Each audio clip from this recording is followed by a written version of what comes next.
दलाल मत बनिए, दलाल मत बनिए ऐजा। आप दलाल मत बनिए, सरकार के दलाल आप हैं, मंत्री बने हुए हैं। दलाल मत बनिए, दलाल बने हुए हैं। दलाली का कहना सहना टपते हैं, जाते हैं। बिल्कुल है, बिल्कुल है। राजनीति में संख्या का बल बहुत इंपॉर्टेंट है। और विधान चाहिए तो आपके गाली सुनने के लिए हम बैठे हैं क्या? आपका गाली सुनने के लिए हम बैठे हैं क्या?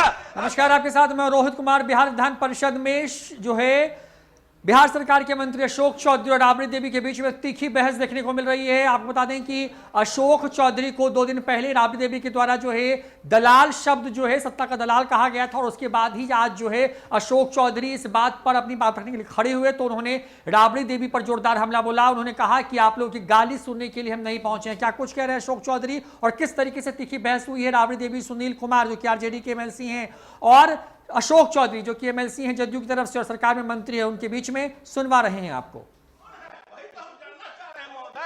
माननीय उप मुख्यमंत्री से जानना चाह रहे हैं आपके माध्यम से महोदय, कौन है इस सदन के नेता? आप बोलिए महोदय, ऐसे हाउस है वो, कोई बात ये लोग हर चीज में उठ करके भाषण देते हैं, बात को सुनने को तैयार नहीं है। आप प्रबुद्ध हैं, अगर पहले तो आप सुने क्या बोलना चाहते थे, क्या बोलने तो दीजिएगा, आप बोलना भी रोक दीजिएगा। भाव आप बहुत समझते हैं, लेकिन भाव नहीं चलेगा। भाव समझ गए तो बोलने नहीं दीजिएगा। भाषा सुन लीजिए। भाव समझ गए तो आप हाउस को डिक्टेट करिएगा, आप बोलने नहीं दीजिएगा हाउस पे। किसी को गाली दीजिएगा और वो अपने बात को एक्सप्रेस भी नहीं करेगा हाउस में। गाली कौन दे रहा है? बोलने दीजिए ना, कौन दे रहा है? अरे बोलने दीजिए ना, बताते हैं गाली कौन दिया, कौन दे रहा है गाली, बोलने तो दीजिए भाई। बोलिए क्या रखना चाहते हैं, आप समझ गए होंगे। हम तो नहीं कानून जानते हैं, हम तो नहीं समझे, इसलिए उनको ये करते हैं। सभापति महोदय, दिनांक 16 तारीख को 15 तारीख को 15 तारीख को सेकेंड हाफ में बहस चल रहा था उद्योग विभाग पर, और जिसमें उद्योग विभाग के बहस में जिसमें सुनील जी माननीय विधान परिषद के हमारे सदस्य बोलते बोलते उन्होंने विधान परिषद में जो घटना घटी थी स्पीकर और मुख्यमंत्री के बीच में उस विधानसभा में, उसकी चर्चा यहां पर करने लगे। जब उस पर चर्चा करने लगे तो हम वहां बैठे थे, हमने कहा कि इस तरह के किसी भी कार्रवाई को, विधानसभा के कार्रवाई को विधान परिषद में आप नहीं ला सकते हैं। माननीय राजेंद्र गुप्ता जी सभापति के पीठासीन पदाधिकारी के रूप में सभापति के चैम्बर कुर्सी पर बैठे थे, आसन पर बैठे थे, और हमने उनको कहा कि सर विधान सभा के किसी भी कार्य संचालन नियमावली से विधानसभा और विधान परिषद चलता है। आप उसके नियमावली में देखिए, विधानसभा में जो इश्यू उठाया जाता है उसको बिना परमिशन के आप यहाँ विधान परिषद में सभापति के नहीं उठा सकते हैं। तो माननीय सभापति ने नियमन दिया कि आपको कोई भी बात प्रोसीडिंग में नहीं आएगी और इसको इससे हटाया जाता है। उसके बाद सुनील जी ने कहा कि नहीं हटाया जा सकता है।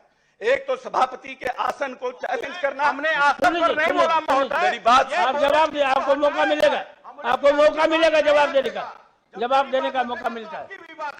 ऐसा है कि इस पूरे विधान परिषद के कार्यक्रम को और इसको पूरी तरह से इसका प्रसारण होता है और रिकॉर्डिंग होता है। इसीलिए कोई बात अगर बैठिए ना भाई, सुनिए ना, बहुत पढ़ा लिखा बहुत समझदार आदमी है, बैठिए आप बैठने बोलने दीजिए ना सुनील जी। आप इस तरह से नए हाउस चला सकते हैं, आप डिक्टेट नहीं करिए, आप अपनी मेरी बात को रखने दीजिए। बिल्कुल है, बिल्कुल है। राजनीति में संख्या का बल बहुत इंपॉर्टेंट है। और विधान चाहिए तो आपके गाली सुनने के लिए हम बैठे हैं क्या? आपका गाली सुनने के लिए हम बैठे हैं क्या? आप गाली दीजिएगा, हम बैठे हुए हैं गाली आपकी सुनने के लिए। जाना चाहिए। बिल्कुल, राजनीति में, लोकतंत्र में सत्ता और नंबर बहुत इंपॉर्टेंट है। सभापति महोदय, बजे सुनने दीजिए। हाँ चलिए, अपनी बात को समाप्त कीजिए। अरे बैठाइए ना सभापति महोदय। बजे अरे अनुमति भी ना लिए, बोले अनुमति तो लीजिए, इनकी बात पढ़ा लिखा आदमी, अनुमति तो लीजिए। दुनिया सभापति महोदय, उस डिस्कशन के दौरान माननीय पूर्व मुख्यमंत्री ने मुझे दलाल शब्द का प्रयोग किया, दलाल शब्द का प्रयोग किया, और उन्होंने कहा कि आप सत्ता की दलाली करते हैं और सत्ता के दलाल हैं और आप इधर से उधर करते हैं। ये जानकारी उस समय मुझे नहीं मिल पाई थी। उस समय ठीक है, बैठिए। ये बोला गया था आप सत्ता के दलाल मत बनिए। ठीक दलाल है, नहीं सत्ता के ये दलाल बात नहीं मत बोला बनिए, गया। सत्ता के दलाल। अरे बैठिए ना सुनील जी, अरे बैठिए ना, बोलने दीजिए ना, बोलने दीजिए, आपको भी मौका मिलेगा बोलने का। आप अकेले किसी को बोलने नहीं देते हैं। ये नहीं स्वीकार की जाए।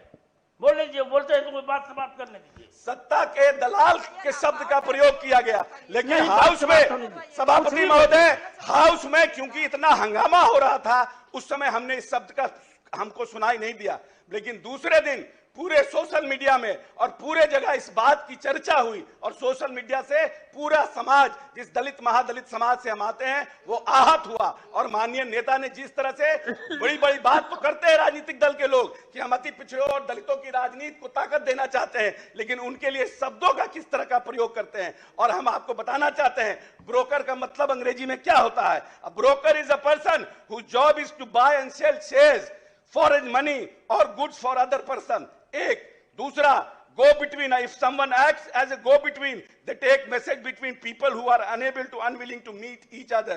Middleman, a middleman is a person or a company that buy things from the people who produce them and sell them to other people or a profit. हमको समझ में नहीं आया किस परिप्रेक्ष्य में हमको दलाल बोलने का काम किए इनके पास, क्योंकि इन लोगों ने तो कभी भी पढ़ाई लिखाई से तो कोई मतलब रहा नहीं। इन लोगों ने तो अपने शासन ने, सभापति बोलने दीजिए सभापति महोदय, अगर आप ऐसे हाथ चलाइएगा हम लोग सब में आ जाएंगे। अगर हम यहाँ गाली खाने के लिए नहीं आए, हम लोग नहीं आ जाइए, हम लोग भी आइए, हम लोग भी आ जाएंगे। चलिए हम लोग भी आ जाएंगे। आप भी वेल में आइए, आइए वेल में आइए, कौन मना कर रहा है आपको वेल में आने? आइए आपका गाली सुनने के लिए हम नहीं आए हैं यहाँ, आपके गाली सुनने के लिए हम यहाँ नहीं आए हैं, आपके गाली सुनने के लिए हम नहीं आए हैं। जो लोग और उन्होंने सदन की कार्रवाई 2:30 बजे अपराह्न तक के लिए स्थगित की जाती है।